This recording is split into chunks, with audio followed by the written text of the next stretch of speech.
Okay, turns out it's not the end of the game. Turns out there's a whole villain section to play through. So let's do that. Let's go rob banks and shit and be downright rebels. And while we're being kind of downright rebels, let's talk about what the hell are they doing? What's wrong with him? Oh, I forgot they can't talk in this. Yeah, this is before they had voices, isn't it? So it's just kind of banjo kazooie.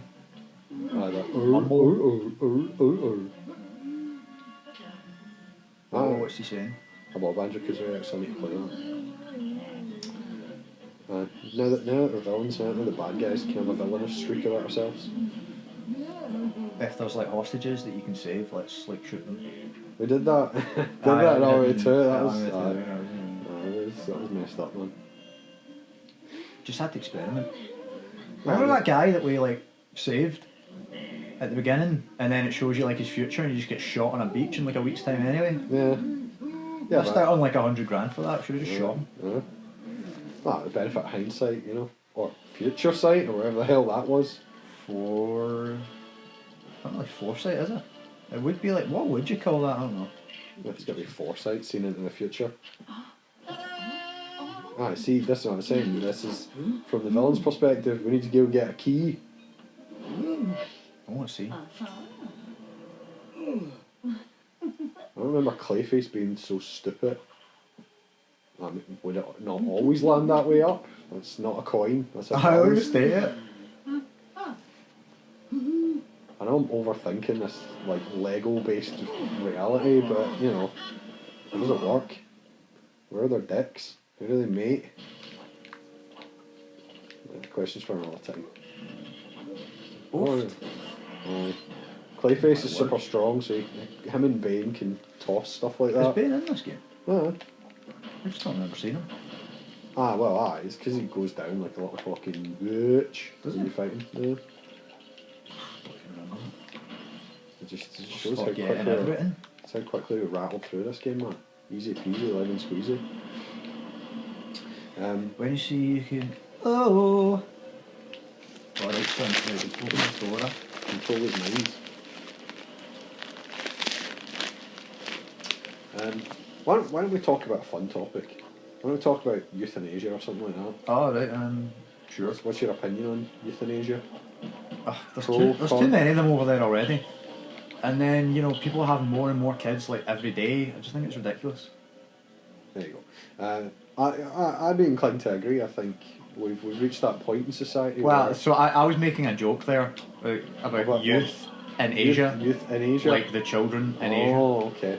We've got a lot of kids over there already. Then I don't necessarily agree with you. What were you trying to say? Was a much more profound point? No, I was just, you know, I don't know if profound's the right word, but I'm just, you know, I'm more kind of... These are studs. I think we need to figure out, as Bill Hicks says, the food-air deal. The what? The food-air deal. So the distribution, do we have enough food and enough air to basically like manage the entire population? And I suppose his argument was no. And this was back in the 1980s because there was too many goddamn people. How do we not have enough air? There's plenty of air. It's based on the number of trees. It's more of an environmental concern than a legitimate, you know, how much air there is. But the quality of the air is obviously deteriorated. Oh, I'd argue it's probably better than Bill Hicks's day. Come on, how the fuck do we smash that? I mean, personally, I'm anti-human. Right. And pro-choice, so if you want to use the term anti-human, I'm just going to pull this over here. Ah, I see. And again, quoting other comedians who are clearly much funnier than me, it's like, I think it's Bill Burr. More. Don't like me. Bill Burr says something similar. He's like that, you know. I'm trying to jump on that. You know, what have you done that's so great, you know? He's like that. If you have a kid, then they're not just going to be like, you know, a person.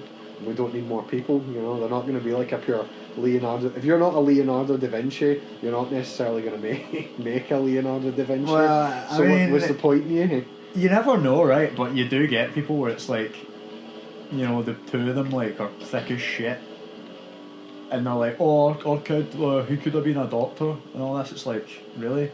The two of yous like can't spell orange combined, but like your kid was gonna cure AIDS, and I doubt it, to be honest. Well, but I mean, who knows? Who knows? Well, it's like Mark and Pietro, where he's like that. You know, he wouldn't be one of the main guys. He might go on to win a Nobel Prize. That's one of the main guys. That's unrealistic, but in an administrative capacity.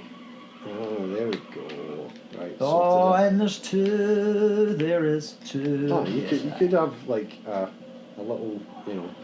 Everyone's got their own way to play. But I do think from a euthanasia standpoint, there's not a lot. There is people who are in a position where they genuinely don't want to live anymore, and this is where if you genuinely want a serious opinion about euthanasia from me, I'd be like, first of all, it needs to be well regulated. It's kind of like the whole prostitution debate we had 2 episodes or whatever ago. It's like, you can't just do it. You can't just go, alright, we're going to start euthanizing willy-nilly. It's like, no, I'm not saying that. I'm just saying there are too many people, you know. And so it would be like, you know, I wouldn't do it for anybody under 60.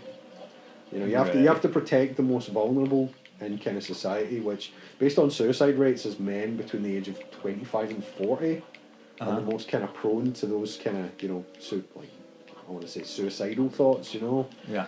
Who would, you know, not I don't want to say abuse that kind of system, but if it was in place, would maybe be like, yeah, you know, sign me up. Yeah. Like in Futurama with the suicide booths, you know. Oh, right, yeah. It's like, man, Fry's got like no real reason to be in it, and neither does Bender. Because he doesn't know. And Bender's a robot, so like hypothetically, they could kind of just get his memory and like restore it. Yeah. Which I'm pretty sure has happened in Futurama, but maybe I'm wrong. But yeah, I get what you're saying. Carry on. So I mean, like I said, you but I do think there's, in overall, like, what am I trying to say? Not quite a time benefit analysis, but like, you're exerting effort in areas that people don't want it to be exerted. You know, people are, I don't want to live anymore. And it's like, no, I'll keep you alive. You have to. Like, I don't know, it's a bit of. And there are things in place, like, you know, DNRs, so like do not resuscitates. Yeah. Are there in place for people? I don't know, it's just a miserable topic, really, that we've kind of stumbled upon. I'm trying to. I think there's a wall in the way. I think I need to throw my piece of shit at it. I think you're right. Target my piece of shit? No, I can't target my shit. But it's just one of those. I was just curious as to if you had a particular thought on it. No, not really. Pro-choice. Or where is it? Is it Sweden or Switzerland? I'm sure. Switzerland. They can do it. Yeah, so Switzerland you can. Oh, there we go. You can be euthanized. And do people? Does it happen a lot? Because the people not go there for that reason. Yeah. There's people who that's why they go there. There you go. I'd probably go to Germany instead and let some cannibal eat me. Because at least I'm kind of going to good use. It's like, do you really want some cannibal eat you? Oh, why not? If I'm dead, oh, fuck it. Go ahead. I don't know if I want a cannibal-based euthanasia. But I'd taste gross though, because all the pre-workout and shit. All the pre-workout and protein. Mars bars. Whatever shit you've eaten today, like granola slice. A granola slice. Which is so, I don't know why it's called a slice. We had this conversation earlier. It's a biscuit. They'll call it a slice because like the shape of it or something, but it's a biscuit and they're just trying to be fancy. Why not pull that? Stop pulling them. Deactivate. Sorry. I'm trying to fix the magnet. Oh. No, but it's like for sick and elderly, you know what I mean? It's like sometimes you've reached that point in your life where it's just where people have said it, like, I'm done. I've got no interest in continuing for the next however many months, weeks, years, whatever, by myself or in this condition. So. Well, didn't see Bobby Williams? Did he not unalive himself because he was terminally ill, or am I making that up? I don't know about Robin Williams. Because what's his name? Oh, sorry, I just dragged this. Was it Barry White or somebody? I think did the same thing. I might be wrong there. But there's a couple of examples where like they found that they were terminally ill and they were like, well, instead of like suffering.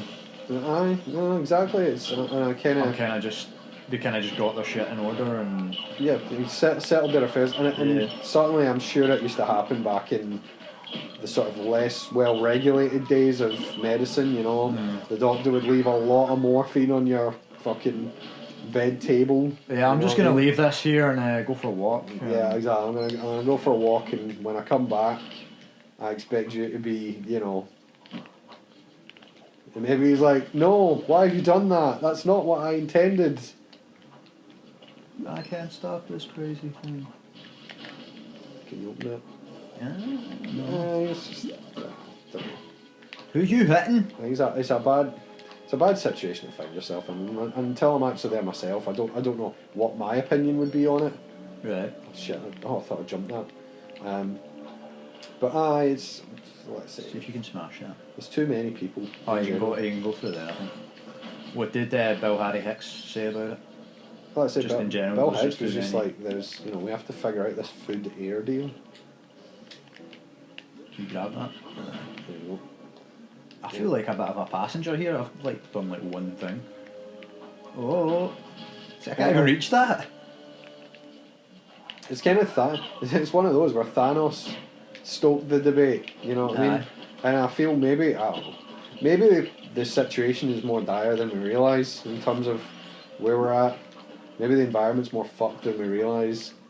I do kind of wonder about that because the thing is that that's not information they would want to share. Nah, really. Don't because the thing is masses. Yeah, there's that, but it's also like the dickheads, the CEOs and everything are making way too much money from it, and the way they just see it is like, well, I'll be dead, and like by the time it affects 60 years time or whatever, when it's well, a lot of them when it ends the world, they'll be like, oh, well, I'll be dead. A lot of them have kids too. You know what I mean? It's like, yeah, but they're literal psychopaths, so they don't care. I think they care about their children. I don't. I think they have the kid to just carry on their name, but legacy. Yeah, but that's what I'm saying. If the world's not going to be here, or are you saying they've got it all sorted? Like, look at the fucking cost of living crisis we're in at the moment, man. Honestly, how many people do you know who are like really genuinely struggling financially? I don't know, probably some. Like pals. I'm saying like genuinely pals of mine who are like really up against it, who are struggling to make ends meet, and we still work for our money. You know what I mean? You don't have to. Can't just sit back and not worry about it. But we're not as bad. But like I say, the problem is that is for some people the kind of shite. Drive much? No, clearly not. Is that a switch? Yeah, I thought that was what it was. Awesome. And it would help if you had it as an option. If you're going to be truly liberal, surely you're like, well, you have a right to life and a right to death. Suppose. It's your choice.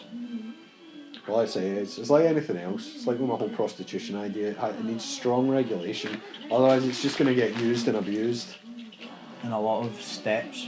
It should just be you walk into the doctor and say, do this. Yeah, I'm not talking suicide booths day, like Futurama. Yeah, it's like what's your reason for it? A lot of why, the 5 why methods we call it at work.